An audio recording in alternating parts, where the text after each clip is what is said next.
రాజ్యంగా ఖర్చు పెట్టేస్తారా డబ్బు? 30 లక్షలతో ఎవడన్నా సరే బాత్టబ్ పెట్టుకుంటాడు, ఎవడన్నా నేనే పెట్టుకున్నాయని. ఇన్ని కోట్లు సంపాదించేవాడు నేనే పెట్టుకోను. మొన్న నా క్యాంప్ ఆఫీస్ తీసుకెళ్లి మీకు చెప్పండి సార్ ఎలా చేయమంటారు ఉన్నతాధికారులు అడిగితే నాకు ఏం వద్దండి, ఒక్క ఫర్నిచర్ మీరు కొనొద్దు, ప్రభుత్వం డబ్బులు వేస్ట్ చేయొద్దు. ఎందుకు వేస్ట్ చేయొద్దన్నానంటే నేను కనుక ఒక 10,000 రూపాయలకి ఫర్నిచర్ కొంటే ఆ 10,000 రూపాయలు ఒక ఉద్యోగి జీతానికి వెళ్ళిపోతుంది.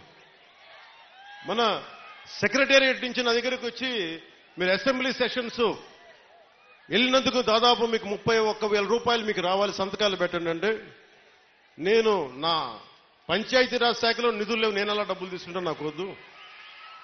నేను చదివిస్తున్నాను, దీన్ని రెలింక్విష్ చేస్తున్నా. 30,000 నేను వదిలేస్తే ఒక ప్రభుత్వ ఉద్యోగం